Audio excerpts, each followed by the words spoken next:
দাজ্জালকে হত্যা করবেন ঈসা আলাইহিস সালাম। ঈসা আলাইহিস সালামকে আল্লাহ সুবহানাহু ওয়া তাআলা জীবিত উঠিয়ে নিয়েছেন এবং কিয়ামতের পূর্বে যখন পৃথিবীতে দাজ্জাল থাকবে, দাজ্জাল তার ফিতনা সারা বিশ্বে ছড়িয়ে দিবে, এই অবস্থায় তাকে ধ্বংস করার জন্য আল্লাহ সুবহানাহু ওয়া তাআলা ঈসা আলাইহিস সালামকে পাঠাবেন। ইসলাম ছাড়া অন্য কিছু তিনি তখন গ্রহণ করবেন না। অর্থাৎ আজকে খ্রিস্টানরা যে ধর্ম পালন করছে, খ্রিস্ট ধর্ম তারা পালন করছে ঈসা আলাইহিস সালামের নামে, সেই ধর্মই তাদের থেকে তিনি গ্রহণ করবেন না। একমাত্র যেটা তিনি গ্রহণ করবেন সেটা হচ্ছে ইসলামের বিশুদ্ধ রূপ। উল্লেখ্য যে ইসলাম শুধু নবী মুহাম্মদ সাল্লাল্লাহু আলাইহি ওয়াসাল্লামের ধর্ম নয়, সকল নবী রাসূলের ধর্ম হচ্ছে ইসলাম। আহলে কিতাবে কেউ আর অবশিষ্ট থাকবে না। কিভাবে? যে দাজ্জাল ধ্বংস হবে এবং দাজ্জালের সাথে যে ইহুদিরা আছে সেই ইহুদিরা চূড়ান্তভাবে নির্মূল হয়ে যাবে পৃথিবীর থেকে, আর যারা বাকিরা টিকে থাকবে মুসলিম হিসেবে টিকে থাকবে। একমাত্র ইসলাম ধর্ম পৃথিবীর বুকে সেই সময় থাকবে। ঈসা আলাইহিস সালাম কোথায় অবতরণ করবেন? দিমাশকের পূর্ব দিকে অবস্থিত সাদা মিনারের নিকট তিনি অবতরণ করবেন। সেই জায়গাটা রাসূলুল্লাহ সাল্লাল্লাহু আলাইহি ওয়াসাল্লাম উল্লেখ করেছেন। ইয়াজুজ মাজুজ কিয়ামতের পূর্বের আরেকটা বড় লক্ষণ, কিন্তু ঈসা আলাইহিস সালাম জীবদ্দশায় তারা আসবে। তাদের সংখ্যা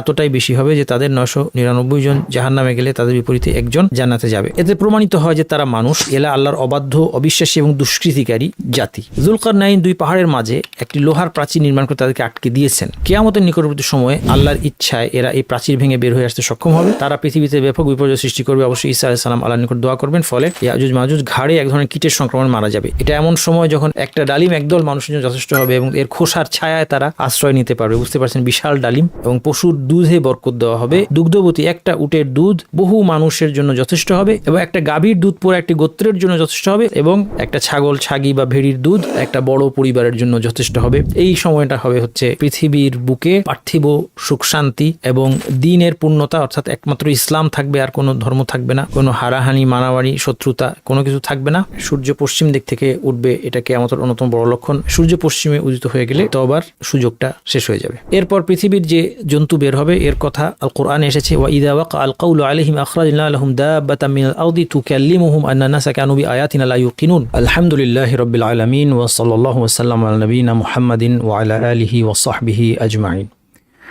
আমাদের আলোচনা চলছিল কিয়ামতের লক্ষণগুলো সম্পর্কে। আমরা কিয়ামতের বড় লক্ষণের আলোচনা শুরু করেছিলাম এবং বড় লক্ষণগুলোর মধ্যে ধোঁয়া এবং দাজ্জাল সম্পর্কে আমরা আলোচনা করেছি। আজকে বাকি বড় লক্ষণগুলো আলোচনার মাধ্যমে আমরা কিয়ামতের আলামতগুলো সম্পর্কে আমাদের আলোচনা শেষ করব ইনশাআল্লাহ। আমরা গতদিন কিয়ামতের বড় লক্ষণ সংক্রান্ত হাদিসটি দেখেছিলাম। এই হাদিসটিতে যেই লক্ষণগুলোর কথা বলা হয়েছে সেগুলোকে কিয়ামতের বড় লক্ষণ হিসেবে উল্লেখ করা হয়নি, তবে একসাথে এই হাদিসে যে লক্ষণগুলো পাওয়া যায় সেগুলোকে আলেমগণ কিয়ামতের বড় লক্ষণ হিসেবে চিহ্নিত করেছেন। এর মধ্যে খানিকটা মতভেদ আছে আলেমদের। এগুলো হচ্ছে পারিভাষিক বিষয়। কোনো কোনো আলেম এখানে যে প্রথম যেই লক্ষণের কথা আছে, ধোঁয়ার কথা, সেই ধোঁয়াকে বড় লক্ষণের মধ্যে গণ্য না করে ইমাম মাহদির আগমনকে বড় লক্ষণের মধ্যে গণ্য করেছেন ইত্যাদি। এই পারিভাষিক পার্থক্যের জন্য আমাদের দ্বীনি যে আন্ডারস্ট্যান্ডিং, সে আন্ডারস্ট্যান্ডিংয়ে কোনো পার্থক্য হচ্ছে না। এই সবগুলোই কিয়ামতের লক্ষণ এবং রাসূলুল্লাহ সাল্লাল্লাহু আলাইহি ওয়াসাল্লাম যেভাবে আমাদেরকে জানিয়েছেন সেভাবেই এগুলো ঘটবে। কিয়ামতের ঠিক আগে যে লক্ষণগুলো প্রকাশ পাবে সে সংক্রান্ত এই হাদিসটি হচ্ছে এরকম যে, ইত্তালা আন নবী সাল্লাল্লাহু আলাইহি ওয়াসাল্লাম আলাইনা ওয়া নাহনু নাতাযাকার। নবী সাল্লাল্লাহু আলাইহি ওয়াসাল্লাম একদিন দেখলেন যে আমরা আলাপ আলোচনা করছি। ক্বালা মা তাযাকারুন, তোমরা কোন বিষয়ে আলাপ আলোচনা করছো? ক্বালু নাযকুরুস সাআহ, আমরা বললাম যে আমরা কিয়ামত সম্পর্কে আলোচনা করছি। তখন তিনি বলেন, ইন্নাহা লান তাকুমা হাত্তা তারাউনা ক্বাবলাহা 10 আয়াত। তিনি বললেন যে কিয়ামত ততক্ষণ হবে না যতক্ষণ এর পূর্বে তোমরা 10টি লক্ষণ দেখতে পাও। এর মধ্যে তিনি উল্লেখ করলেন দুখান, ধোঁয়া। 2 নম্বর উল্লেখ করলেন ওয়াদ-দাজ্জাল, দাজ্জাল সম্পর্কে। এই দুটো সম্পর্কে আমরা আলোচনা করেছি ইতিমধ্যে। 3 নম্বর তিনি বললেন ওয়াদ-দাব্বাহ, এবং একটি জন্তু, একটি প্রাণী। 4 নম্বর হচ্ছে তুলু শামস মিন মাগরিবিহা, পশ্চিম দিক থেকে সূর্য উদিত হওয়া। 5 নম্বরে তিনি বললেন নুজুলা ঈসা ইবনে মারইয়াম সাল্লাল্লাহু আলাইহি ওয়াসাল্লাম, ঈসা মারিয়ামের পুত্র ঈসা আলাইহিস সালামের অবতরণ। ওয়া ইয়াজুজ মাজুজ এবং সালাসাতা খুসুফ, 6টা গেল। এরপর তিনি বললেন সালাসাতা খুসুফ, 3টা বড় ধরনের ভূমিধস হবে। খাসফুন বিল মাশরিক ওয়া খাসফুন বিল মাগরিব ওয়া খাসফুন বিজাজিলাতিল আরব। এই 3টা ভূমিধস, একটি হবে পূব দিকে, একটি পশ্চিম দিকে, আরেকটি হচ্ছে আরব উপদ্বীপে। ওয়া আখিরু যালিকা, এবং এই সব কিছুর মধ্যে শেষ যে লক্ষণ সেটা হচ্ছে নারুন একটা আগুন তাখরুজু মিনাল ইয়ামান, যেটা ইয়ামান থেকে বের হবে, তাতরুদুন নাসা ইলা মাহশারিহিম, মানুষকে, এই আগুন অবশিষ্ট মানুষকে তাড়িয়ে তাদের একত্র হওয়ার স্থানে নিয়ে যাবে, যেটা হচ্ছে শাম অঞ্চলে। সেই শাম অঞ্চলে শেষ জামানায় যখন কিয়ামত সংঘটিত হবে, সকল মানুষ তখন শাম অঞ্চলে থাকবে। এই হাদিসটি আমরা গতদিনও দেখেছি, আজকে আরেকবার আমরা রিপিট করলাম। বাকি ধোয়া এবং দাজ্জালের পরবর্তী যে সমস্ত লক্ষণের কথা নবী মুহাম্মদ সাল্লাল্লাহু আলাইহি ওয়াসাল্লাম বলেছেন, সেগুলো আমরা দেখব। তার মধ্যে প্রথমটি হচ্ছে ঈসা আলাইহিস সালামের অবতরণ। আমরা গতদিন আলোচনার শেষাংশে দেখেছিলাম যে দাজ্জালকে হত্যা করবেন ঈসা আলাইহিস সালাম। ঈসা আলাইহিস সালামকে আল্লাহ সুবহানাহু ওয়া তাআলা জীবিত উঠিয়ে নিয়েছেন এবং কিয়ামতের পূর্বে যখন পৃথিবীতে দাজ্জাল থাকবে, দাজ্জাল তার ফিতনা সারা বিশ্বে ছড়িয়ে দিবে, এই অবস্থায় তাকে ধ্বংস করার জন্য আল্লাহ সুবহানাহু ওয়া তাআলা ঈসা আলাইহিস সালামকে পাঠাবেন। আল কোরআনে ঈসা আলাইহিস সালামের এই অবতরণের ইঙ্গিত আছে। আল্লাহ তাআলা বলছেন, ওয়া ইন্নাহু লাইলমুল লিসসাআতি ফালা তামতারুন্না বিহা ওয়াত্তাবিউনি হাযা সিরাতুম মুস্তাকিম।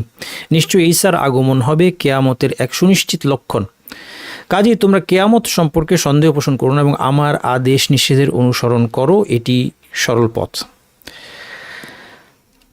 আবু হুরায়রা রাদিয়াল্লাহু আনহু বর্ণিত হাদিসে তিনি বলছেন, ক্বালা রাসূলুল্লাহ সাল্লাল্লাহু আলাইহি ওয়াসাল্লাম, রাসূল বলেছেন, ওয়াল্লাযী নাফসি বিয়াদিহি, যার হাতে আমার প্রাণ, তার শপথ, অর্থাৎ আল্লাহর শপথ, লা ইউশিকান্না আন ইয়ানজিলা ফীকুম ইবনু মারইয়াম হাকামান আদলান, শীঘ্রই তোমাদের মধ্যে মারইয়ামের পুত্র একজন ন্যায়পরায়ণ শাসক হিসেবে অবতরণ করতে যাচ্ছেন। ফায়াকসির আস-সালিব, তিনি কি করবেন? তিনি ক্রুশ ভেঙে ফেলবেন। ওয়ায়াকতুল আল খিনজির, এবং শূকর হত্যা করবেন। ওয়ায়াদা আল জিজিয়া, এবং তিনি জিজিয়া কর গ্রহণ করবেন না। জিজিয়া কর হচ্ছে অবিশ্বাসীদেরকে পরাজিত করার পরে মুসলিমদের যিনি লিডার, যিনি শাসক, তিনি চাইলে তাদের কাছ থেকে একটা কর গ্রহণ করার বিনিময়ে তাদেরকে তাদের ধর্ম পালন করার স্বাধীনতা দিতে পারেন। এটা তার ইচ্ছাধীন একটি বিষয়, এটা তার বিবেচনাধীন বিষয়। তিনি সিদ্ধান্ত নেবেন যে তাদেরকে কি করা হবে, তাদেরকে নিয়ে কী করা হবে, শত্রুদেরকে নিয়ে। তার কাছে যে কয়েকটা অপশন আছে, তার মধ্যে একটা অপশন হচ্ছে জিজিয়া, অর্থাৎ এটা একটা কর, যে কর দেওয়ার মাধ্যমে মুসলিম রাষ্ট্রে অমুসলিম পরাজিত শক্তি, পরাজিত অমুসলিমরা তারা বসবাস করতে পারে এবং তাদের ধর্ম তাদের ব্যক্তিগত জীবনে তারা পালন করতে পারে।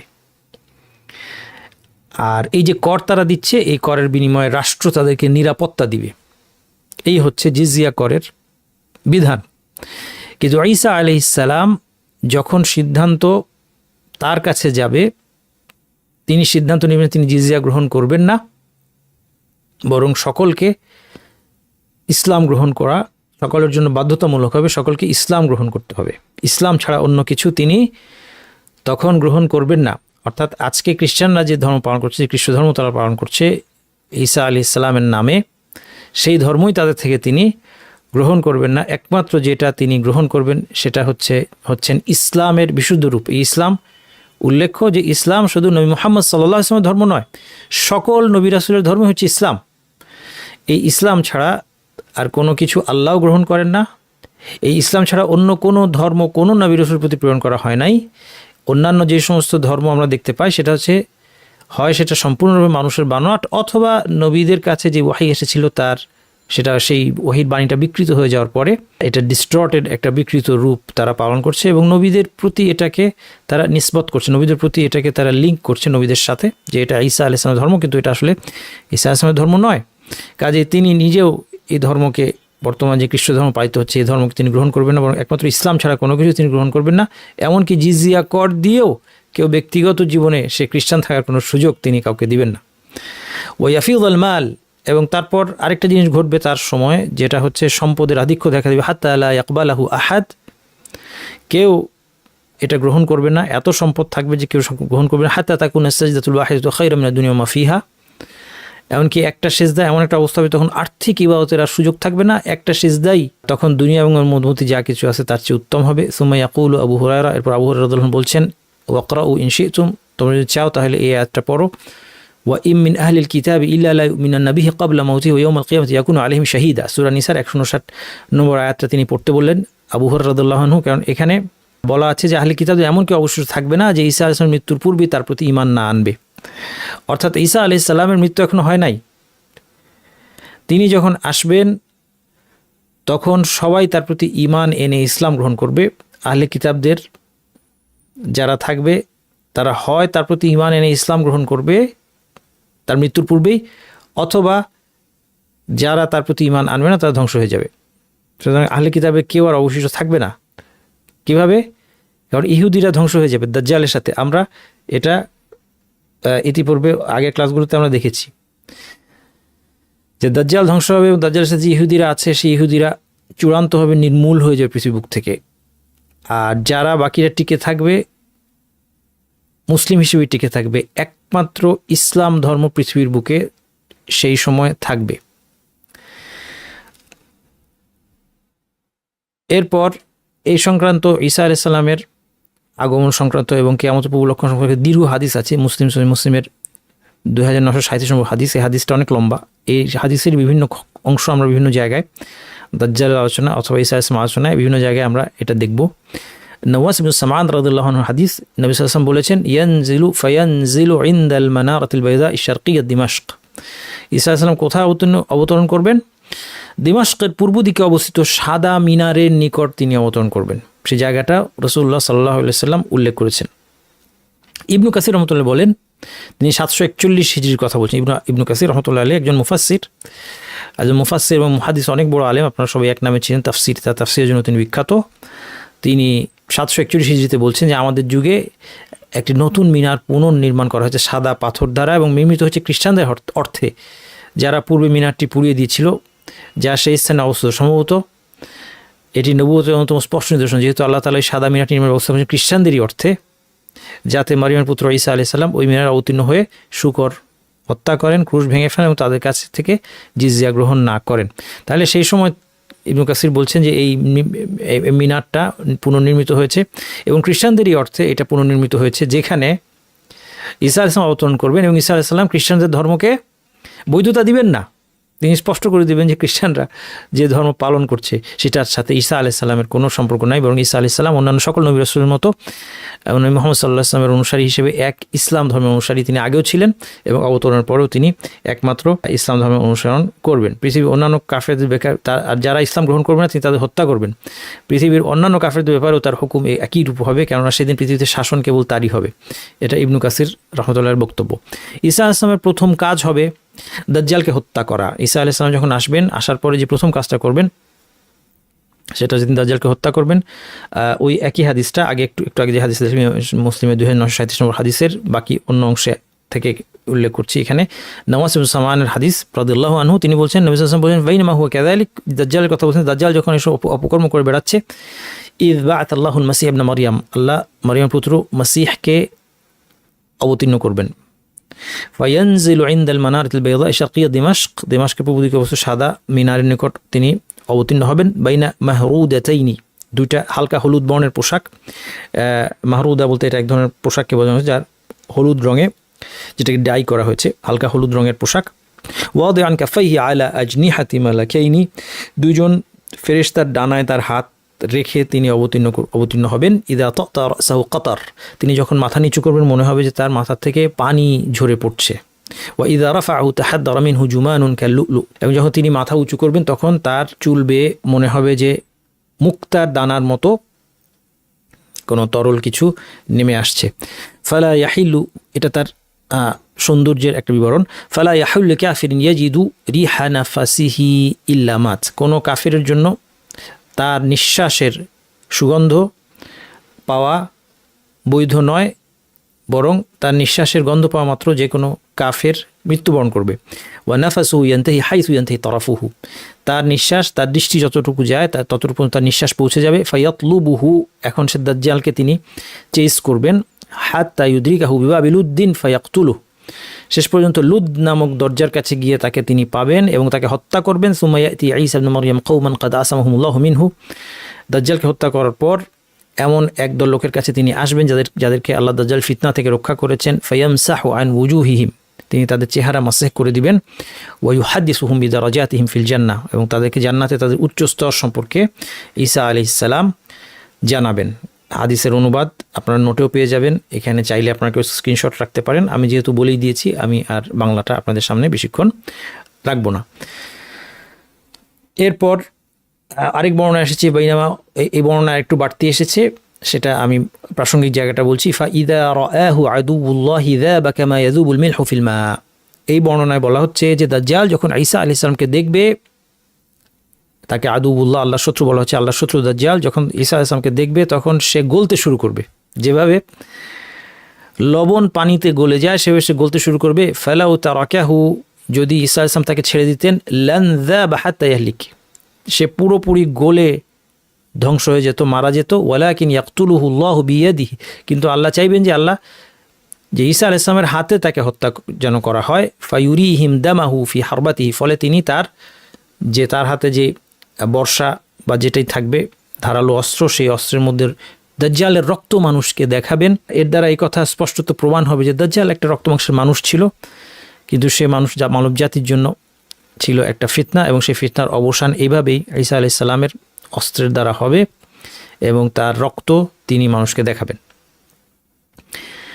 ঈসা আলাইহিস সালাম সম্পর্কে আলোচনা শেষ হয় নাই, তা শেষ হওয়ার আগেই আমরা ইয়াজুজ মাজুজ আলোচনা নিয়ে আসবো, কারণ ইয়াজুজ মাজুজ কিয়ামতের পূর্বের আরেকটা বড় লক্ষণ, কিন্তু ঈসা আলাইহিস সালাম জীবদ্দশায় তারা আসবে। এই লক্ষণটা ঈসা আলাইহিস সালাম থাকতে থাকতেই প্রকাশ পাবে, এই জন্য মাঝখান দিয়ে আমরা ইয়াজুজ মাজুজের বর্ণনা নিয়ে আসলাম।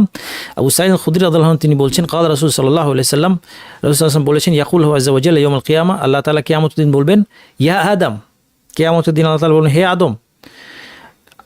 ইয়াকুলু লাব্বাইক রব্বানা ওয়া সা'দাইক, আদম আলাইহিস সালাম বলবেন যে হে আমাদের রব, আমি হাজির এবং আপনার আনুগত্যের সদা প্রস্তুত।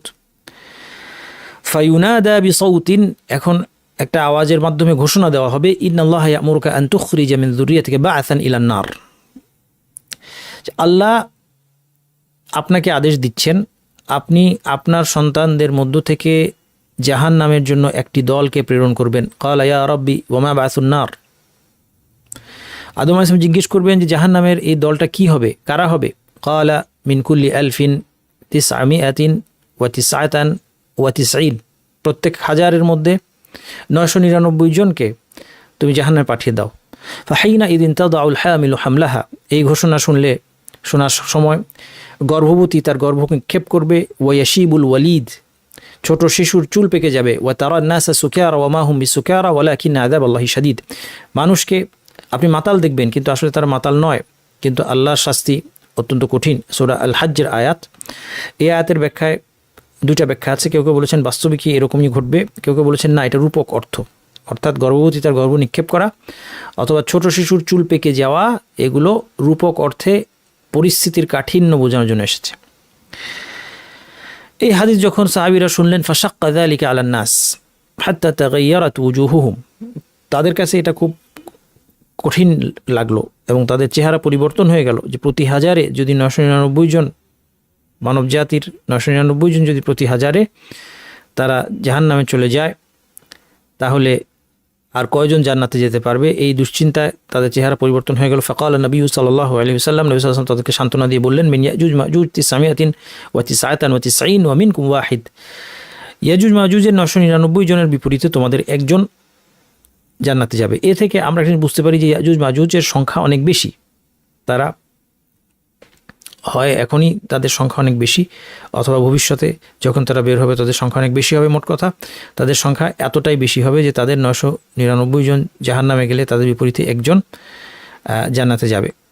এতে প্রমাণিত হয় যে তারা মানুষ, কারণ তারা আদম সন্তান। এবং ঐতিহাসিকদের একটা বক্তব্য আছে, তারা বলেন যে নূহ আলাইহিস সালামের 3 ছেলে ছিল, একজন হচ্ছে হাম, একজন হচ্ছে সাম, আরেকজন হচ্ছে ইয়াফিস। এই 3 জন ছেলে নূহ আলাইহিস সালামের, এটা ঐতিহাসিকরা বলেন, সত্যতা আল্লাহই ভালো জানেন। ইয়াফিস যে সন্তান ছিল, তার বংশধরদের মধ্য থেকে ইয়াজুজ মাজুজ আসবে, এবং সে হচ্ছে তুর্কদের পিতা। আমরা তুর্ক সম্পর্কে গত ক্লাসে আলোচনা করেছিলাম যে তুর্ক বলতে তুরস্কের অধিবাসীকে বোঝায় না শুধু, এরা হচ্ছে প্রাচীন বেশ কয়েকটা জাতিগোষ্ঠী যাদের একটা ভাষার কমিউনিটি আছে, তাদের মধ্যে তাদের মধ্যে ভাষার একটা মিল আছে, সেই মিলের ভিত্তিতে তাদেরকে তুর্ক বলা হয়ে থাকে। মঙ্গোলিয়ান এবং তাতার, এবং ওই এলাকাটা অর্থাৎ আপনার চায়নার উপরের দিকে যদি আপনি যান মঙ্গোলিয়া, এবং তারপরে হচ্ছে সাইবেরিয়ার দক্ষিণ দিক, তারপরে আগে যেগুলো মানে রাশিয়ার অন্তর্ভুক্ত, USSR এর অন্তর্ভুক্ত ছিল অতীতে, সেই অঞ্চলে যে কাজাখস্তান, কিরগিজস্তান, উজবেকিস্তান, তুর্কমেনিস্তান যে দেশগুলো আছে, এই দেশের অধিবাসীরা এরা হচ্ছে এই তুর্ক বংশীয়। এবং ঐতিহাসিকদের কিছু কথা থেকে এরকম মনে হয় বা এরকম ইঙ্গিত পাওয়া যায়, আল্লাহ তাআলা ভালো জানেন, এগুলো হচ্ছে মানে মূল আলোচনা না আমাদের, কিন্তু আমাদের কৌতূহল থাকে, যে কৌতূহলের অংশ হিসেবে বলছি যে কিছু কিছু আলোচনায় কোনো আলেম তারা বলেছেন যে ইয়াজুজ মাজুজকে যখন যুলকারনাইন আটকে দিয়েছিলেন একটা প্রাচীরের আড়ালে, আমরা দেখবো এখনই দেখবো, ওই বর্ণনাটা আসবে, তাদের সবাইকে আটকানো যায় নাই, তাদের কিছু লোক তারা সেখান থেকে বের হয়ে গিয়েছিল। তো এদের সাথে এই সমস্ত অঞ্চলের লোকদের বংশগতির একটা মিল আছে, তাহলে তারাও হতে পারে যারা ইয়াজুজ মাজুজের একটা ধারা। ইয়াজুজ মাজুজ প্রথমত আমরা বুঝতে পারি তারা মানুষ, তারা আদম সন্তান, এবং তারা ঐতিহাসিক মতে নূহ আলাইহিস সালামের বংশধর, ইয়াফিস বিন নূহ, এবং ইয়াফিস বিন নূহের যে বংশধর তারা হচ্ছে পৃথিবীর বুকে এখন পর্যন্ত বিদ্যমান অত্যন্ত টাফ কিছু জাতি।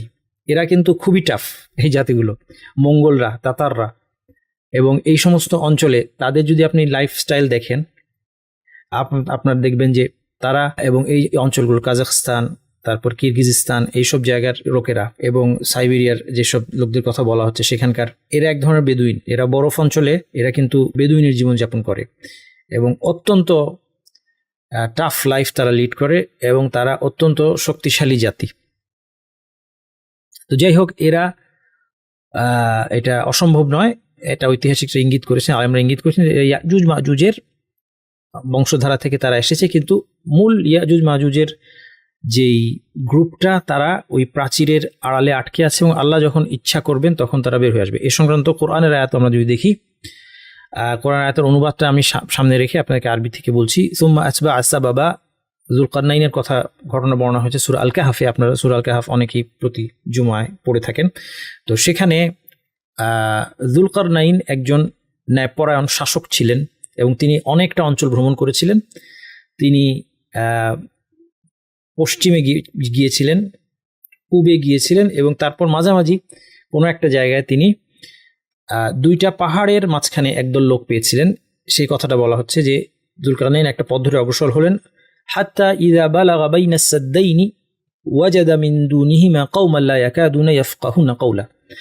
অবশেষে যখন দুই পাহাড়ের মাঝে পৌঁছালেন যুলকারনাইন, তিনি উভয় নিকটবর্তী প্রান্তে এমন জাতিকে পেলেন যারা কথা প্রায় বুঝতেই পারছিল না। ক্বালু, কিন্তু তারা তাদের বক্তব্য বোঝাতে সক্ষম হলো যুলকারনাইনকে। ক্বালু ইয়া যুলকারনাইনি, তারা বলল, হে যুলকারনাইন, ইন্না ইয়াজুজ মা'জুজ মুফসিদুনা ফিল আরদ, ইয়াজুজ মা'জুজ জমিনে অপকর্ম করে বেড়ায়। ফাহাল নাজআলু লাকা খারজান আলা আন তাজআলা বাইনানা ওয়া বাইনাহুম সাদ্দা, আমরা কি আপনাকে কিছু উপঢৌকন দেব যে আপনি আমাদের আর তাদের মধ্যে একটা প্রাচীর বানিয়ে দেন। ক্বালা মা মাক্কানি ফিহি রাব্বি খাইর, যুলকারনাইন বললেন, আমার রব আমাকে যা কিছুর উপর ক্ষমতা দিয়েছেন সেটা তোমাদের উপঢৌকন অনেক ভালো। ফাআইনুনি বিকুওয়াতিন, তোমরা তোমাদের লোকবল দিয়ে আমাকে সাহায্য করো। আজআল বাইনাকুম ওয়া বাইনাহুম রাদমা, আমি তোমাদের আর তাদের মধ্যে একটা মজবুত প্রাচীর নির্মাণ করে দিচ্ছি। আতুনি জুবার আল হাদিদ, তিনি কিভাবে প্রাচীরটা নির্মাণ করলেন?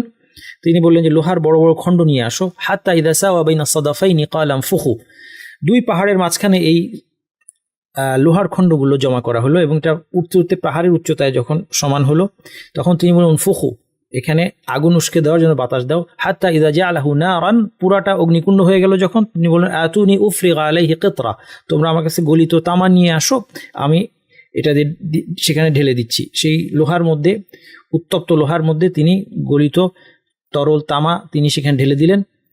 ফামাসতাউ আন ইয়াযহারুহু ওয়া মাসতাউ লাহু নাকবা, এই হচ্ছে গিয়ে যুলকারনাইনের প্রাচীর তৈরি হয়ে গেল দুই পাহাড়ের মাঝখানে। ইয়াজুজ মাজুজ সেই প্রাচীর ডিঙাতেও পারলো না বা নিচ দিয়ে খুঁড়েও বের হতে পারলো না। যুলকারনাইন বললেন, ক্বালা হাযা রাহমাতুম মির রাব্বি, এটা আমার রবের পক্ষ থেকে। ফাইযা জাআ ওয়া'দু রাব্বি জাআলাহু দাক্কা, যখন আমার রবের প্রতিশ্রুতির সময় আসবে তখন তিনি একে ভূপাতিত করে দিবেন। ওয়া কানা ওয়া'দু রাব্বি হাক্কা, এবং আমার রবের ওয়াদা সবসময়ই সত্য। তাহলে আমরা ইয়াজুজ মাজুজ সম্পর্কে যেটা দেখলাম যে তারা মানুষের দুটা জাতি, এরা আল্লাহর অবাধ্য, অবিশ্বাসী এবং দুষ্কৃতিকারী জাতি। যুলকারনাইন দুই পাহাড়ের মাঝে একটি লোহার প্রাচীর নির্মাণ করে তাদেরকে আটকে দিয়েছেন। কিয়ামতের নিকটবর্তী সময়ে আল্লাহর ইচ্ছায় এরা এই প্রাচীর ভেঙে বের হয়ে আসতে সক্ষম হবে। এ সময় পৃথিবীতে ঈসা আলাইহিস সালাম থাকবেন। আল্লাহ তাআলা ঈসা আলাইহিস সালামকে জীবিত অবস্থায় উঠিয়ে নিয়েছেন, কিয়ামতের নিকটবর্তী সময় তাকে পুনরায় পৃথিবীতে পাঠাবেন। এই সময় মুসলিম তার অনুসারী হবে। তিনি 40 বছর পৃথিবীতে অবস্থান করবেন, তিনি দাজ্জালকে হত্যা করবেন। তারপর ইয়াজুজ মাজুজ আবির্ভাব ঘটবে, তারা পৃথিবীতে ব্যাপক বিপর্যয় সৃষ্টি করবে। অবশ্যই ঈসা আলাইহিস সালাম আল্লাহর নিকট দোয়া করবেন, ফলে ইয়াজুজ মাজুজ ঘাড়ে এক ধরনের কীটের সংক্রমণ মারা যাবে। এই বর্ণনাগুলো আমরা দেখব। এখানে একটা জিনিস হচ্ছে যে যুলকারনাইনের তৈরি করা প্রাচীর কোথায়, এই সময় মানুষের নিশ্চিত জ্ঞান নেই, এবং এটা নিয়ে অনেকে সন্দেহ প্রকাশ করে বা অনেকে সন্দেহ পড়ে যায় যে পৃথিবীর সব জায়গা তো এখন মানে স্যাটেলাইট দিয়ে দেখা হয়ে গিয়েছে, তাহলে এমন আর কোন জায়গা থাকতে পারে যেখানে এত মানে বিশাল সংখ্যক অধিবাসীর দুইটা গোষ্ঠী তারা এখনো প্রাচীরের আড়ে আটকা পড়ে আছে। এখানে একটা জিনিস মনে রাখতে হবে যে আল্লাহ জন্য কোনো একটা কিছুকে মানুষের দৃষ্টি থেকে আড়াল করে রাখা খুব সহজ। হ্যাঁ, আমাদের নিজেদের সাথেই তো রূহ আছে, এই রূহকে আমরা দেখতে পাচ্ছি না, আল্লাহ একে আমাদেরকে অদৃশ্য করে রেখেছেন। আমাদের সাথে জিনরা বসবাস করছে, এদেরকে আল্লাহ সুবহানাহু ওয়া তাআলা অদৃশ্য করে রেখেছেন, তাকে দেখতে পাচ্ছি না। তাহলে আল্লাহ সুবহানাহু ওয়া তাআলার যদি ইচ্ছা করেন যে এই পৃথিবীর বুকে আমাদের পাশাপাশি মানব জাতির দুইটা গোষ্ঠী তারা অনেকদিন ধরে বসবাস করছে এবং একটা প্রাচীরের আড়ালে তারা আটকা পড়ে আছে, কিন্তু কোনোভাবেই তারা কোনো স্যাটেলাইটে ধরা পড়ে না, তারা কোনো না কোনোভাবে মানুষের চোখের আড়ালে থেকে যাচ্ছে, এটা আল্লাহর জন্য করা কিন্তু সহজ। তো সেই জন্য এই প্রাচীর অস্তিত্ব জানতে না পারার অর্থ এই নয় যে প্রাচীরটি অস্তিত্বহীন। প্রাচীর অস্তিত্ব মানুষ বের করতে না পারার মানে এই না যে প্রাচীরটা নাই। এমন অনেক কিছু পৃথিবীতে আছে যা মানুষ কয়েক বছর আগে জানতো না, আজকে জানতে পেরেছে, অস্তিত্ব আগে থেকেই ছিল। এমনি বর্তমানে অনেক কিছু পৃথিবীতে আছে যার অস্তিত্ব মানুষ জানে না, হয়তো আগামী তো জানবে অথবা কোনোদিনও নাও জানতে পারে। তো সেই জন্য আমাদেরকে এর প্রতি ঈমান রাখতে হবে। আমরা যদি আল্লাহতে বিশ্বাস করি তাহলে আল্লাহ সুবহানাহু ওয়া তাআলার পক্ষে একটা বিশাল দুইটা জাতিকে অদৃশ্য করে রাখা কোনো না কোনোভাবে পৃথিবীর বুকে এটা অসম্ভব কিছু নয়। কিভাবে আল্লাহ তাদেরকে আড়ালে রেখেছেন, লুকিয়ে রেখেছেন, আল্লাহই ভালো জানেন। আচ্ছা, আরেকটা জিনিস এই সম্পর্কে বলে রাখা ভালো যে গ্রেট ওয়াল, যেটা চায়নার গ্রেট ওয়াল, এটা যুলকারনাইনের প্রাচীর নয়। কারণ যুলকারনাইন প্রাচীরের যে বিবরণ, এর সাথে গ্রেট ওয়াল কোনো মিল নাই। আপনার দেখলে বুঝবেন। এই যে বিবরণটা আমরা এতক্ষণ দেখলাম যে দুই পাহাড়ের মাঝখানে দুই পাহাড়কে বন্ধ করে দিয়ে লোহা এবং লোহাকে তামা দিয়ে সেখানে ঢালাই করা হয়েছে লোহার প্রাচীর। এই প্রাচীর দিয়ে এদিক থেকে ওইদিকে আসার পথ, যাতায়াতের পথ বন্ধ করে দিয়ে তাদেরকে আটকে দেওয়া হয়েছে। তাহলে এই বিবরণের সাথে চীনের যে গ্রেট ওয়াল, সেই গ্রেট ওয়ালের বিবরণ কোনোভাবে মিলে না। তা কাজেই এই গ্রেট ওয়াল কিন্তু এই যুলকারনাইনের ওয়াল নয়, এটা আমাদের জানতে হবে। আচ্ছা, চলুন বাকি বর্ণনা দেখি। আরেকটা হাদিসে এসেছে আন যায়নাব বিনত জাহশ রাদিয়াল্লাহু আনহা রাসূল সাল্লাল্লাহু আলাইহি ওয়াসাল্লাম দাখালা আলাইহি ইয়াওমান ফাযআন। রাসূল সাল্লাল্লাহু আলাইহি ওয়াসাল্লামের স্ত্রী যায়নাব বিনত জাহশ বলছেন যে একদিন রাসূল সাল্লাল্লাহু আলাইহি ওয়াসাল্লাম খুব আতঙ্কিত অবস্থার কাছে আসলেন। ইয়াকুল লা ইলাহা ইল্লাল্লাহ, তিনি বলছেন লা ইলাহা ইল্লাল্লাহ, আল্লাহ ছাড়া কোনো ইলাহ নেই। ওয়াইলুল লিল আরব মিন শাররিন ক্বাদ ইকতারাব, আরবদের দুর্ভোগ এমন একটা মন্দের কারণে যেটা সন্নিকটে। ফুতিহা মিন রাদমি ইয়াজুজ ওয়া মাজুজ মিসলু হাযিহি ওয়া হাল্লাকা বিইসবাইহি আল ইবহাম ওয়াল্লাতী তালিহা। রাসূল সাল্লাল্লাহু আলাইহি ওয়াসাল্লাম দেখালেন যে ফুতিহা মিন রাদমি ইয়াজুজ মাজুজ, ইয়াজুজ মাজুজের যেই বাঁধটা, সেই বাঁধ থেকে এতটুকু কি হয়েছে, এতটুকু খুলে গিয়েছে এবং তিনি তার দুই আঙ্গুল দিয়ে গোল করে দেখালেন। এই হাদিসটা বুখারী মুসলিম হাদিস, অত্যন্ত বিশুদ্ধ হাদিস। কাজে এই হাদিস আমরা বুঝতে পারি যে রাসূল সাল্লাল্লাহু আলাইহি সাল্লামের জীবদ্দশাতেও ইয়াজুজ মাজুজ ওই প্রাচীরের পেছনে আটকে ছিল। এরপর আরেকটা দীর্ঘ হাদিস, এই হাদিসের বক্তব্য হচ্ছে ইন্না ইয়াজুজ মাজুজ লা ইয়াহফিরুনা আস-সাদ্দা কুল্লা ইয়াউমিন, ইয়াজুজ মাজুজ প্রতিদিন তারা এই প্রাচীরটা খোঁড়ার চেষ্টা করে। হাত্তা ইযা কাদু ইয়ারাউনা শুআ আশ-শামস, খুঁড়তে খুঁড়তে যখন একটু সূর্যের আলো তারা দেখতে পায়, ক্বালা আল্লাযী আলাইহিম, তাদের নেতা বলে ইরজিউ ফাসাতাহফিরুনহু গাদান, তোমরা যাও, আগামীকাল তোমরা কাজ শেষ করবে, বাকিটা তোমরা কালকে খুঁড়বে। ফায়াউদুনা ইলাইহি কাআশাদ্দি মা কান, পরের দিন যখন তারা ফিরে আসে তারা দেখে যে এটা আবার আগের অবস্থায় চলে গেছে। হাত্তা ইযা বালাগাত মুদ্দাতুহুম, যখন নির্দিষ্ট সময় এসে যাবে, আরাদাল্লাহু আইয়াবাআসাহুম আলান নাস, এবং আল্লাহ চাইবেন যে তাদেরকে মানুষের মধ্যে ছেড়ে দিবেন। হাফারু হাত্তা ইযা কাদু ইয়ারাউনা শুআ আশ-শামস, তারা খুঁড়তে খুঁড়তে যখন সূর্যের আলো দেখবে, ক্বালা আল্লাযী আলাইহিম, তাদের নেতা বলবে ইরজিউ ফাসাতাহফিরুনহু গাদান ইনশাআল্লাহ, এবার সে ইনশাআল্লাহ বলবে, যাও ফিরে যাও, তোমরা আগামীকাল বাকিটা খনন করবে ইনশাআল্লাহ যদি আল্লাহ চান। ইয়াস্তাসনি, এই কথার কারণে ইয়াউদুনা ইলাইহি ওয়া হুয়া কাহাইআতিহি হিনা তারাকুহু, তারা ফিরে এসে দেখবে আগের মতোই আছে। ফায়াহফিরুনাহু ওয়া ইয়াখরুজুনা আলান নাস, তারা এটা খনন করে মানুষের উপর বের হয়ে আসবে। ফায়ুনাশিফুন আল মিয়াহ, তারা সমস্ত পানি খেয়ে শুকিয়ে ফেলবে। ওয়া ইয়াতাহাসসানু নাসু মিনহুম ফি হুসুনিহিম, মানুষ তাদের দুর্গে আশ্রয় নেবে তাদের থেকে, তাদের সাথে যুদ্ধ করবে না, কারণ তাদের যুদ্ধ করে পারা যাবে না। ফায়ারমুনা বিসিহামিহিম ইলাস সামা, তখন তারা আকাশের দিকে তাদের তীর ছুড়বে। ফাতারজিউ ওয়া আলাইহা কাহাইআতিদ দাম, তাদের কাছে এই তীরগুলো আল্লাহর ইচ্ছায় ফিরে আসবে, দেখে মনে হবে রক্ত লেগে আছে। ফায়াকুলুন, তারা বলবে কাহারনা আহলাল আরদ ওয়া আলাউনা আহলাস সামা, তারা বলবে যে আমরা পৃথিবীবাসীকে পরাস্ত করেছি এবং আসমানবাসীর উপরও আমরা বিজয় লাভ করেছি। ফায়াবাসুল্লাহু আলাইহিম নাগাফান ফি আকফাইহিম, তখন আল্লাহ সুবহানাহু ওয়া তাআলা নাগাফ নামক এক ধরনের কীট এটা তাদের পাঠাবে, তাদের ঘাড়ে এই কীট আক্রমণ করবে। ফায়াকতুলুহুম বিহা, এই কীটের আক্রমণে তারা সবাই মারা যাবে। ফাকাল রাসূলুল্লাহ সাল্লাল্লাহু আলাইহি ওয়াসাল্লাম, রাসূল সাল্লাল্লাহু বলছেন ওয়াল্লাযী নাফসু মুহাম্মাদিন বিয়াদি, যার হাতে মুহাম্মাদের প্রাণ তার শপথ, ইন্না দাওয়াবাল আরদ লাতাসমানু ওয়া তাশকারু শাকারান মিন লুহুমিহিম ওয়া দিমাইহিম, পৃথিবীর যেই জন্তু প্রাণীগুলো আছে, শিকারী প্রাণী অথবা কীটপতঙ্গ যারাই আছে, তারা সবাই এই ইয়াজুজ মাজুজের রক্তমাংস খেয়ে তারা মোটা তাজা এবং তৃপ্ত হয়ে উঠবে। আচ্ছা, এরপর এখানে ঈসা আলাইহিস সালামের সাথে ইয়াজুজ মাজুজের সম্পর্কটা এই হাদিসের মধ্যে আপনারা পাবেন। বাইনামা হুয়া কাযালিক ইয আওহাল্লাহু ইলা ঈসা, দাজ্জালকে হত্যা করার পর আল্লাহ সুবহানাহু ওয়া তাআলা ঈসা আলাইহিস সালামের প্রতি এক সময় ওয়াহি করবেন যে ইন্নী কাদ আখরাজতু ইবাদান লি, আমি আমার কিছু বান্দাদেরকে ছেড়ে দিয়েছি, লা ইয়াদানি লিআহাদিন বিকিতালিহিম, তোমাদের কারো তাদের সাথে লড়াই করার ক্ষমতা কারো নেই। ফাহাররিজ ইবাদি ইলা তুর, আমার বান্দাদেরকে তুর পাহাড়ে আশ্রয় নিয়ে যাও। এটা নির্দিষ্ট কোনো একটা পাহাড় হতে পারে, অথবা সাধারণভাবে তুর মানে পাহাড়কেই বোঝায়, যে কোনো পাহাড়ও হতে পারে। ওয়াইয়াবআসুল্লাহু ইয়াজুজ মাজুজ, তখন আল্লাহ ইয়াজুজ মাজুজকে ছেড়ে দিবেন। ওয়াহুম মিন কুল্লি হাদাবি ইয়ানসিলুন, তারা প্রত্যেক উঁচু স্থান থেকে পিলপিল করে নেমে আসবে। ইয়ামুরু আওয়াইলুহুম আলা বুহাইরাতি তাবারিয়া, তাদের প্রথম দল তাবারিয়া নামক লেক, টাইবেরিয়াস লেক, অথবা এটার আরেকটা নাম হচ্ছে সি অফ গ্যালিলি, আরবিতে বলে বাহরুল জেলিল, এটা একটা লেক, সেই লেক থেকে পান করবে। এই লেকটা খুব ইম্পর্টেন্ট, পানির একটা উৎস, ফ্রেশ ওয়াটারের একটা উৎস। এটা আপনার ফিলিস্তিনের উত্তর দিকে অবস্থিত, ফিলিস্তিন, জর্ডান এবং সিরিয়ার যে গোলান হাইটস আছে সেই এরিয়ার মাঝখানে একটা লেক এবং পানির একটা গুরুত্বপূর্ণ উৎস। এই লেকের পানি, তাদের প্রথম দল তারা সেই পানি পান করবে। ইয়ামুরু আখিরুহুম ফায়াকুলুন, আর তাদের শেষ দল যখন আসবে ওই লেক দিয়ে পার হওয়ার সময় বলবে লাকাদ কানা বিহাদিহি মাররাতান মাউন, এখানে এক সময় পানি ছিল। তাহলে বোঝা যাচ্ছে যে তারা এত বেশি পরিমাণে পান করবে এবং সংখ্যায় এত বেশি হবে যে পুরা লেকের পানি তারা শেষ করে ফেলবে। ওয়ায়ুহসারু নবিয়ুল্লাহি ঈসা ওয়া আসহাবুহু, এবং ঈসা আলাইহিস সালাম এবং তার সাথীরা তারা আটকা পড়ে যাবেন।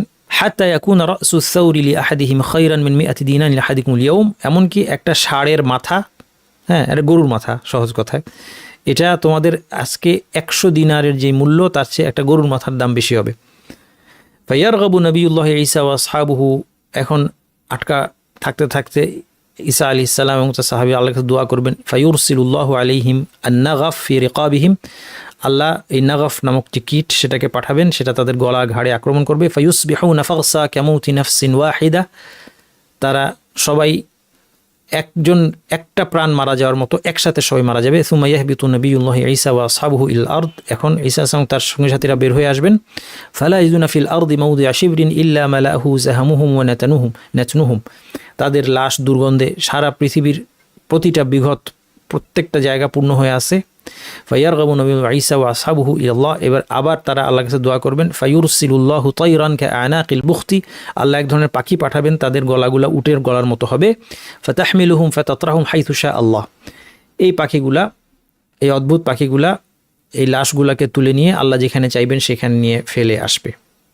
এইভাবে ইয়াজুজ মাজুজ সমাপ্তি হবে। এরপর কি হবে? সুম্মা ইরসিলুহু মাতারান লা ইয়াকুনু মিনহু বাইতু মাদারিন ওয়ালা ওয়াবার, এইবার পৃথিবীকে পরিচ্ছন্ন করার জন্য আল্লাহ একটা বৃষ্টি পাঠাবেন, কোনো মাটির ঘর অথবা পশমের তাবু এর থেকে আড়ালে থাকবে না। ফায়াগসিলুল আরদা হাত্তা ইয়াতরুকাহা কাজ্জালাফা, এই বৃষ্টি পৃথিবীকে ধুয়ে আয়নার মতো ঝকঝকে পরিষ্কার করে দিবে। সুম্মা ইউকালু লিল আরদি আম্বিতি সামারাতাকি, পৃথিবীকে বলা হবে তোমার ফসল তুমি উৎপন্ন করো, ওয়ারুদ্দি বারাকাতাকি, এবং তোমার বরকত ফিরিয়ে দাও। ফায়াউমা ইদিন তাকুল ইসাবাতু মিনার রুম্মানাত ওয়া ইয়াস্তাযিল্লুনা বিকিহফিহা, এটা এমন সময় যখন একদল মানুষ একটা ডালিম খেয়ে, তারা একটা ডালিম একদল মানুষের জন্য যথেষ্ট হবে এবং এর খোসার ছায়ায় তারা আশ্রয় নিতে পারবে। বুঝতে পারছেন, বিশাল ডালিম। ওয়াইবা রাকু ফির রিসলি, এবং পশুর দুধে বরকত দেওয়া হবে। হাত্তা ইন্নাল লিকহাতা মিনাল ইবিলি লাতাকফি আল ফিআমা মিনান নাস, একটা দুগ্ধবতী একটা উটের দুধ বহু মানুষের জন্য যথেষ্ট হবে। ওয়াল লিকহাতা মিনাল বাকর লাতাকফি আল কাবিলাতা মিনান নাস, এবং একটা গাভীর দুধ পুরো একটি গোত্রের জন্য যথেষ্ট হবে। ওয়াল লিকহাতা মিনাল গানামি লাতাকফি আল ফাখদা মিনান নাস, এবং একটি ভেড়ির দুধ, একটা ছাগল ছাগি বা ভেড়ির দুধ একটা বড় পরিবারের জন্য যথেষ্ট হবে। এই সময়টা হবে হচ্ছে পৃথিবীর বুকে পার্থিব সুখ শান্তি এবং দিনের পূর্ণতা, অর্থাৎ একমাত্র ইসলাম থাকবে, আর কোনো ধর্ম থাকবে না, কোনো হারাহানি মারামারি শত্রুতা কোনো কিছু থাকবে না। এই কয়েকটা দিন ঈসা আলাইহিস সালামের সবে পৃথিবীর বুকে একদম আদর্শ সময়। এরপর অন্য হাদিসের মধ্যে এসেছে, নবী সাল্লাল্লাহু আলাইহি ওয়াসাল্লাম বলেছেন, সায়ুকিদুল মুসলিমুনা মিন কিসি ইয়াজুজ মাজুজ ওয়া নাশাবিহিম ওয়া আত্রিসাতিহিম 7 সিনিন, যে মুসলিমরা ইয়াজুজ মাজুজ ধনুক তীর ঢালগুলো 7 বছর মতো লাকড়ি হিসেবে জ্বালাবে। এই অনাবিল সুখ শান্তির বিবরণ আরেকটা হাদিসের মধ্যে এসেছে, আব্দুল্লাহ ইবনে আমর রাদিয়াল্লাহু আনহুমা থেকে বর্ণিত, তিনি বলছেন, ইয়াখরুজ দাজ্জাল ফি উম্মতি ফায়ামকুসু 40, দাজ্জাল 40 দিন থাকবে। তো লা আদ্রি 40 ইয়াওমান ওয়া 40 শাহরান 40 আমান, এই বর্ণনা এসেছে, আমি জানি না এটা কি 40 দিন না মাস না বছর, কিন্তু আমরা অন্য বর্ণনা থেকে জানি 40 দিন। তার মধ্যে একটা দিন 1 বছরের সমান, একটা দিন 1 মাসের সমান, একটা দিন 1 সপ্তাহের সমান, বাকি দিনগুলো আমাদের বর্তমান দিনের মতো। ফায়াবাসুল্লাহু ঈসা ইবনে মারইয়াম কাআন্নাহু উরওয়াতু ইবনে মাসউদ, এরপর ঈসা আলাইহিস সালামকে আল্লাহ পাঠাবেন। ঈসা আলাইহিস সালাম দেখতে উরওয়াতু ইবনে মাসউদের মতো হবে, একজন সাহাবী, তাকে দিয়ে চেহারাটা কেমন হবে ঈসা আলাইহিস সালাম সেটা তিনি সাহাবীদের কাছে বর্ণনা করলেন। ফায়াতলুবুহু ফায়ুহলিকু, ঈসা আলাইহিস সালাম তাকে খুঁজে বের করে মারবেন। সুম্মা ইয়ামকুসুন নাসু 7 সিনিন লাইসা বাইনা ইসনাইনি আদাওয়া, এরপর মানুষ 7 বছর বসবাস করে দুজনের মধ্যে কোনো রকমের শত্রুতা থাকবে না। হ্যাঁ, অন্য বর্ণনা এসেছে, ইয়াত্তাখিযুস সুয়ুফা মানাজিল, তিনি তলোয়ারগুলোকে কাস্তে বানাবেন। তলোয়ার দিয়ে মানুষ আর লড়াই করবে না, তলোয়ারকে যেমন কাস্তে দিয়ে মানুষ চাষবাস করে, তলোয়ারগুলো চাষবাসের জন্য ব্যবহার হবে। তাযহাবু হুমাতু কুল্লি যাতি হুমা, বিষধর প্রাণীর বিষ তখন চলে যাবে, বিষ থাকবে না। তুনজিলুস সামাউ রিজকাহা ওয়া তুখরিজুল আরদ বারাকাতাহা, আকাশ তার রিজিক বর্ষণ করবে, পৃথিবী তার বরকত দেবে। হাত্তা ইয়ালাবাস সাবিয়্যু বিস-সুববান ফালা ইয়াদুররুহু, একটা বাচ্চা সাপ নিয়ে খেলবে, সাপ তাকে কিছুই করবে না। ওয়া ইউরাইল গানাম আয-যিবু ফালা ইয়াদুররুহা, নেকড়ে ভেড়ার সাথে চড়বে, ভেড়া যেখানে বিচরণ করে নেকড়েও সেখানে চড়ে বেড়াবে, কিন্তু ভেড়ার কোনো ক্ষতি করবে না। ইউরাইল আসাদুল বাকার ফালা ইয়াদুররুহা, সিংহ গরুর সাথে সহাবস্থান করবে, তার কোনো ক্ষতি করবে না। অন্য হাদিসে ইসলামে আবু হুরায়রা রাদিয়াল্লাহু আনহু হাদিস আন নবী সাল্লাল্লাহু আলাইহি সাল্লাম, আবু হুরায়রা নবী সাল্লাল্লাহু আলাইহি ওয়াসাল্লাম থেকে বর্ণনা করছেন, ওয়ালা নাফসি বিয়াদিহি, যার হাতে আমার প্রাণ তার শপথ, লা ইউহিল্লান্না ইবনু মারইয়াম বিফাজ্জির রাউহাই হাজ্জান আও মুতামিরান আও লা ইয়াসনিয়ান্নাহুমা, তিনি বলছেন মারিয়ামের পুত্র ঈসা তিনি কি করবেন, হজ করবেন। তার মানে হজ থাকবে, তারপরেও হজ থাকবে। রাউহা অঞ্চল থেকে হজ করবেন অথবা উমরা করবেন, অথবা উভয়টির ইহরাম করবেন, কারণ হজের ইহরাম 3 ভাবে করা যায়। ইফরাদ হজ, শুধু হজ এককভাবে, আরেকটা হচ্ছে তামাত্তু, প্রথমে উমরা, তারপর উমরা থেকে আবার হালাল হয়ে আবার হজ, এবং দুইটা একসাথে যদি করা হয় সেটাকে বলা হয় কেরান হজ। তো যে কোনো তিনটা যে কোনো একটা করবেন। এই হাদিস থেকে ফাকিহগণ দলিল দেন যে 3 ধরনের হজের বৈধতা এখন পর্যন্ত বিদ্যমান, কারণ ঈসা আলাইহিস সালাম সময় পর্যন্ত 3 ধরনের হজেরই বৈধ থাকবে। কাজেই হজ শুধু তামাত্তু হতে হবে অথবা শুধু কেরান হতে হবে কোনো কথা নাই, যে কোনো তিনটা যে কোনোটা হতে পারে। যে এটা ফিকহি মাসালা, এটা গুরুত্বপূর্ণ নয়। তাহলে ঈসা আলাইহিস সালাম হজ করবেন, এবং তারপর এইখানে হাদিসের মধ্যে তার বিবরণ দেওয়া হয়েছে। নবী সাল্লাল্লাহু আলাইহি ওয়াসাল্লাম বলেছেন যে লাইসা বাইনি ওয়া বাইনাহু নাবিয়্যুন, ঈসা আলাইহিস সালাম আমার মধ্যে আর কোনো নবী নাই। ওয়া ইন্নাহু নাজিলুন, তিনি আসবেন। ফা ইযা রাআইতুহু ফারিফুহু, তাকে চিনে রাখো। কীরকম তিনি দেখতে, রাজুল মারবুউন ইল হুমরাতি ওয়াল বায়াদ, তিনি মাঝারি উচ্চতার ব্যক্তি, তার গায়ের রং রাঙা বা শুভ্রতার দিকে। বাইনা মুমাসসালাতাইনি, তিনি হালকা হলুদ 2টা পোশাক পরিহিত থাকবেন। কাআন্না রাসাহু ইয়াকতুর ওয়া ইন লাম ইউসিবহু বালাল, তাকে দেখে মনে হবে তার মাথা থেকে পানি ঝরছে, যদিও তা ভেজা নয়। ফায়ুকাতিলুন নাস আলাল ইসলাম, তিনি ইসলাম প্রবেশের জন্য মানুষের সাথে লড়াই করবেন, যে তোমাদেরকে ইসলাম প্রবেশ করতে হবে, নতুবা লড়াই ছাড়া কোনো উপায় নাই। ফায়াদুকুস সালিব ওয়াকতুল খিনজির ইয়াদুল জিজিয়া, এগুলো আমরা দেখেছি, তিনি ক্রুশ ভেঙে ফেলবেন, শুকর হত্যা করবেন, জিজিয়া কর তিনি রহিত করে দেবেন, বাতিল করে দেবেন। ইউহলিকুল্লাহু ফি জামানিহিল মিলালা কুল্লাহা ইলাল ইসলাম, তার সময়ে সকল ধর্ম আল্লাহ ধ্বংস করবেন, ইসলাম ছাড়া কোনো ধর্ম থাকবে না। ওয়ায়ুহলিকুল মাসিহাদ দাজ্জাল, তিনি দাজ্জালকে হত্যা করবেন। ফায়ামকুতু ফিল আরদি 40 সানা, পৃথিবীতে 40 বছর তিনি থাকবেন। সুম্মা ইউতাওয়াফা ফায়ুসাল্লি আলাইহিল মুসলিমুন, তারপরে তার মৃত্যু হবে এবং মুসলিমরা তার জানাজা পড়বে। আল্লাহু আকবার।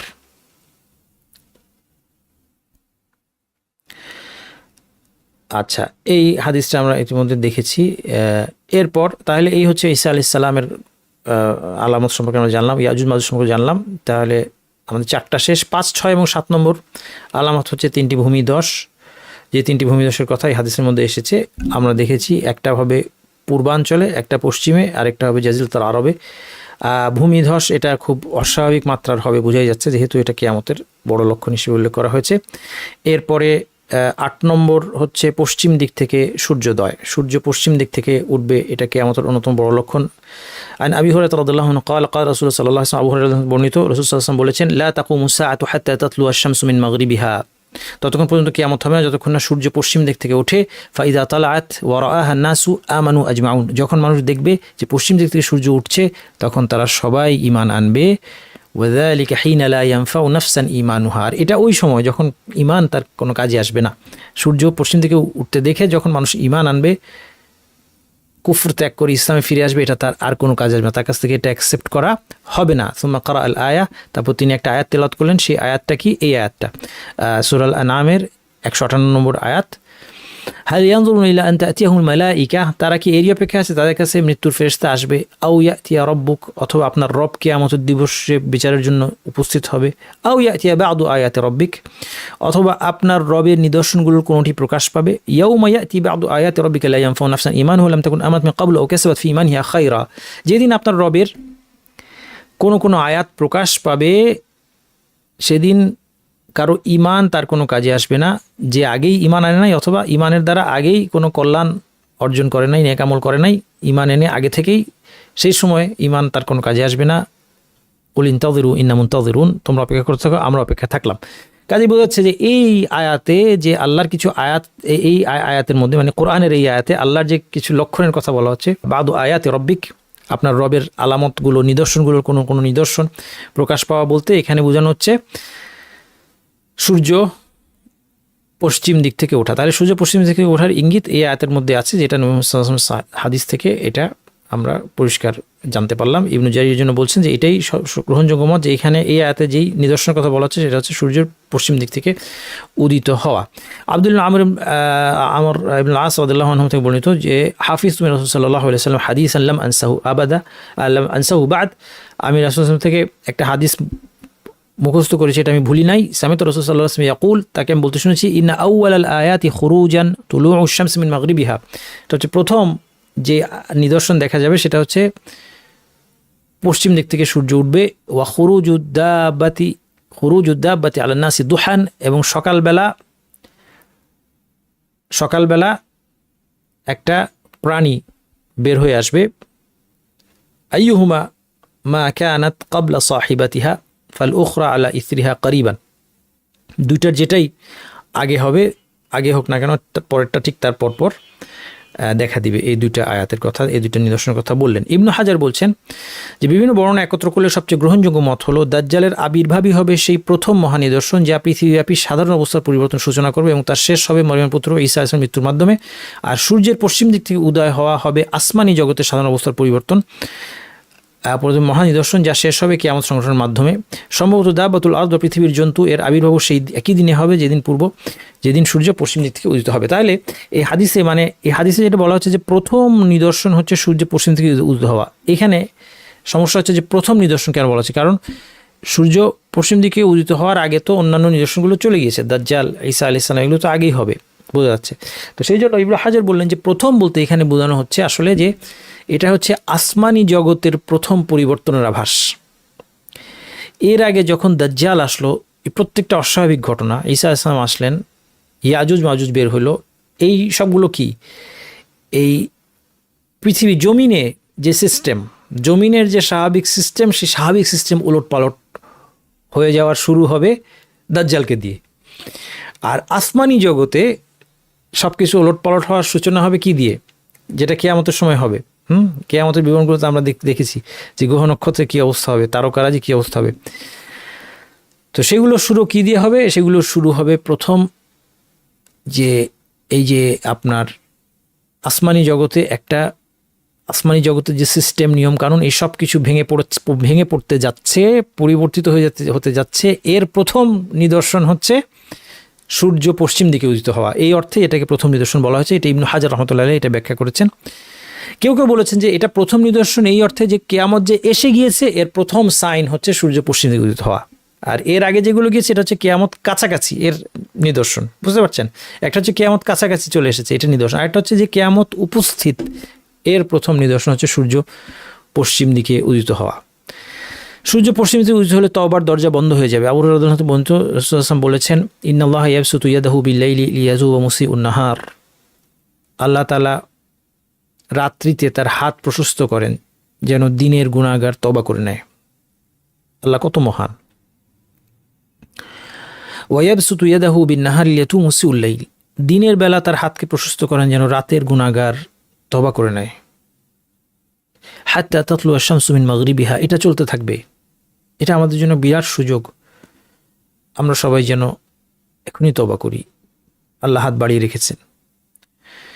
হাত্তা তাতলু আশ-শামসু মিন মাগরিবিহা, যতক্ষণ না সূর্য পশ্চিমে উদিত হয়। সূর্য পশ্চিমে উদিত হয়ে গেলে এই তওবার সুযোগটা শেষ হয়ে যাবে। এরপর পৃথিবীর যে জন্তু বের হবে এর কথা আল কোরআনে এসেছে, ওয়া ইযা ওয়াকা আল কাউলু আলাইহিম আখরাজনা লাহুম দাব্বাতাম মিনাল আরদি তুকাল্লিমুহুম আন্না নাসা কানু বিআয়াতিনা লা ইউকিনুন। যখন বাণী বাস্তবায়নের সময় ঘনিয়ে আসবে, আমি ভূমি থেকে তাদের জন্য একটা জন্তু বের করব, জমিন থেকে একটা জন্তু বের করব যে তাদের সাথে কথা বলবে। এটা হচ্ছে একটা অস্বাভাবিক নিদর্শন, কারণ একটা জন্তু মানুষের সাথে কথা বলবে। একটা অদ্ভুত কোনো জন্তু বের হবে যে মানুষের সাথে কথা বলবে। সে বলবে যে মানুষ আমার আয়াতগুলির প্রতি সুদৃঢ় বিশ্বাস স্থাপন করেনি, অর্থাৎ মানুষ আল্লাহর আয়াতগুলোর প্রতি সুদৃঢ় বিশ্বাস রাখেনি, এ কথা সে বলবে। সে মানুষের সাথে কথা বলবে। এই জন্তুটা কি হবে, কেমন হবে, এ সম্পর্কে বিশুদ্ধ বর্ণনা খুব একটা নাই। অনেক গালগল্প আছে, এগুলো কান দিবেন না। আমরা এটুকু জানি যে এটা একটা জন্তু এবং এটা মানুষের সাথে কথা বলবে। হাদিসের মধ্যে সহিহ হাদিস খুব বেশি পাওয়া যায় না, যেটা দু একটা পাওয়া যায় আমরা দেখি। যেমন এই বর্ণনা এসেছে, নবী সাল্লাল্লাহু আলাইহি ওয়াসাল্লাম বলেছেন, তাখরুজুদ দাব্বাতু ফাতাসিমুন নাস আলা খারাতিমিহিম। এই জন্তুটা বের হয়ে কি করবে? মানুষের নাকের মধ্যে একটা চিহ্ন দিবে। সুম্মা ইউআম্মারুনা ফিকুম। এবং এই মানুষগুলো যাদের নাকে চিহ্ন দেওয়া হয়েছে তারা অনেকদিন বেঁচে থাকবে, তারা মানে মরে যাবে এরকম না। হাত্তা ইশতারা রাজুলুদ দাব্বা, একজন লোক একটা পশু কিনবে। ফায়ুকালু মিম্মান ইশতারাইতা, কার কাছে কিনেছো? ফায়াকুলু মিনার রাজুলিল মুখতাম। সে বলবে যে ওই যে নাকের মধ্যে সিল দেওয়া লোকটা, ওই লোকটার কাছে কিনেছি। তার মানে বোঝা গেল যে এই পশুটা নাকের মধ্যে সিল দিবে। এই সিলের অর্থ কি? এই সিলের অর্থ সম্পর্কে কারো মতে এর মাধ্যমে বিশ্বাসী অবিশ্বাসীদেরকে সে চিহ্নিত করবে। কোনো কোনো বর্ণনা মতে মক্কা থেকে এই জন্তুর উত্থান হবে। এটি কিয়ামতের বড় লক্ষণগুলোর একটি। খুব বেশি কিছু এর সম্পর্কে জানা নাই। আর আরও যে বিভিন্ন বর্ণনা আছে যে এই জন্তুটা দেখতে কেমন হবে, এর মাথাটা একটা প্রাণীর, শরীরে আরেক প্রাণীর, হাত পা আরেক প্রাণীর, এইসব বর্ণনা এগুলো বিশুদ্ধ নয়। তাই কাজে এই জন্তু সম্পর্কে আমাদের এতটুকু আকীদা থাকবে যে একটা জন্তু আল্লাহ বের করবেন, জন্তুটা কথা বলবে, মানুষের নাকের মধ্যে সিল দিবে। সম্ভবত এই সিলের অর্থ হবে এর দ্বারা সে কাফেরকে মুমিনের থেকে পার্থক্য করবে। সর্বশেষ যে 10 নম্বর কিয়ামতের লক্ষণ, সেটা হচ্ছে একটা আগুন যা মানুষকে তাড়িয়ে নিয়ে শামে একত্রিত করবে। আবু হুরায়রা রাদিয়াল্লাহু আনহু নবী সাল্লাল্লাহু আলাইহি ওয়াসাল্লাম বলেছেন, ইউহশারুন নাসু আলা সালাস তারাইক। মানুষ 3 ভাবে মানুষকে একত্রিত করা হবে। রাগিবিন আর রাহিবিন, একদল হচ্ছে আশা এবং ভয় নিয়ে আসবে, এটা একদল। আরেক দল হচ্ছে ইসনানি আলা বাঈর, সালাসুন আলা বাঈর, আরবাতুন আলা বাঈর, আশরাতুন আলা বাঈর। আরেক দল হচ্ছে উটের পিঠে করে আসবে, 2 জন মিলে একটা উট শেয়ার করবে, 3 জন 4 জন 10 জন পর্যন্ত একটা উট শেয়ার করবে। ওয়াইয়াহশুরু বাকিয়াতুহুমুন নার, আর শেষ 3য় দল হচ্ছে তাদেরকে একত্র করবে এই আগুনটা, যে আগুনটা কিয়ামতের অন্যতম লক্ষণ, ওই শেষ লক্ষণগুলোর একটা। এই আগুনটা তাদেরকে তাড়িয়ে নিয়ে আসবে। তাকিলু মাআহুম হাইসু ক্বালু, তারা যেখানে রাত কাটাবে আগুনটাও সেখানে রাত কাটাবে, থেমে যাবে, তাদেরকে পুড়াবে না। তাবিতু মাহুম হাইসু বাতু, তাকিলু মাহুম হাইসু কালু মানে হচ্ছে যেখানে তারা বিশ্রাম নিবে আগুনটাও বিশ্রাম নিবে। তারা তাবিতু মাহুম হাইসু বাতু, তারা যেখানে রাত কাটাবে আগুনও সেখানে রাত কাটাবে, থেমে যাবে। তুসবিহু মাহুম হাইসু আসবাহু, তারা যেখানে যেখানে তাদের সকাল হবে সেখানে আগুনটা সকালবেলাও থাকবে। তুমসি মাহুম হাইসু আমসাউ, এবং তাদের সাথে আগুনও সন্ধ্যায় উপনীত হবে, অর্থাৎ আগুন তাদেরকে চেজ করে নিয়ে আসবে শামে, কিন্তু তাদেরকে পুড়াবে না। এই তিন শ্রেণী ইবনু রজব রহমতুল্লাহ আলাইহি তিনি বলছেন এখানে যে তিন শ্রেণীর কথা বলা হচ্ছে, এক শ্রেণী কি ভয় এবং আশা নিয়ে এসেছে শাম অঞ্চলে। ইবনু রজব বলছেন তারা হচ্ছে স্বেচ্ছায় আল্লাহ রসুল দিক নির্দেশন অনুযায়ী ফজিলতের আশায় শামে থাকবে, কারণ শেষ জামানায় শামে থাকার ব্যাপারে ওসিয়ত করা হয়েছে শেষ জামানায়। তো তারা এই জন্য এই শামে থাকার ফজিলত পাওয়ার জন্য শাম অঞ্চলে চলে আসবে। দ্বিতীয় দল অন্যত্র ফিতনার ভয়ে তারা শামে আসবে, যাদের অবস্থা বলা হয়েছে তারা উট শেয়ার করে চলে আসবে, তার মানে কষ্ট করে তারা চলে আসবে অন্য জায়গায় ফিতনার ভয়ে। আর তৃতীয় প্রকার লোক হচ্ছে তাদেরকে আগুন তাড়িয়ে নিয়ে আসবে। তাইলে এইভাবে করে সকল মানুষ সেখানে একত্রিত হবে। হাকিম মুআবিয়া রাদিয়াল্লাহু আনহু থেকে বর্ণিত নবী সাল্লাল্লাহু আলাইহি ওয়াসাল্লাম বলেছেন, হা হুনা তুহশারুন, হা হুনা তুহশারুন, হা হুনা তুহশারুন, তিনবার তিনি বললেন যে এখানে তোমাদেরকে একত্রিত করা হবে। রুকবানান উশাতান, বাহনের পিঠে চড়ে হোক অথবা হেঁটে হোক, আলা উজুহিকুম, অথবা তোমাদের মুখের উপর ভর দিয়ে হলেও। ক্বালা ইবনু আবি বকর, এবং আবু বকর একজন বর্ণনাকারী, তিনি বলছেন আশারা বিয়াদিহি ইলা শাম, তিনি তার হাত দিয়ে ইশারা করলেন শামের দিকে, ইলাহা হুনা তুহশারুন, অর্থাৎ শামে একত্রিত করা হবে। এই হাসরটা, এটা কিন্তু এই একত্রীকরণ, এটা কিয়ামতের একত্রীকরণ না, এটা হচ্ছে কিয়ামতের পূর্বে পৃথিবীর জীবনে একত্রীকরণ। এই জিনিসটা অনেকের মধ্যে কনফিউশন থাকতে পারে। এটাই মানুষের সেই বিচারের জন্য যে একত্রীকরণ, সেটা না। এটা হচ্ছে পৃথিবী ধ্বংস হয়ে যাওয়ার আগে, কিয়ামতের আগে সবাই শাম অঞ্চলে থাকবে, শাম অঞ্চলে তারা থাকা অবস্থায় তাদের উপর কিয়ামত সংগঠিত হবে। আর এরপরে একটা সময় পরে যখন আবার আল্লাহ সুবহানাহু ওয়া তাআলা সবাইকে কবর থেকে উঠাবেন, তখন তাদের আগের একটা একত্রীকরণ হবে বিচারের জন্য। সেটা আমরা আগামী ক্লাসগুলোতে এর বিবরণ জানবো ইনশাআল্লাহ। আজকে আমাদের আলোচনা এতটুকুই। সুবহানাকাল্লাহুম্মা ওয়া বিহামদিকা আশহাদু আল্লা ইলাহা ইল্লা আনতা আস্তাগফিরুকা ওয়া আতুবু ইলাইক।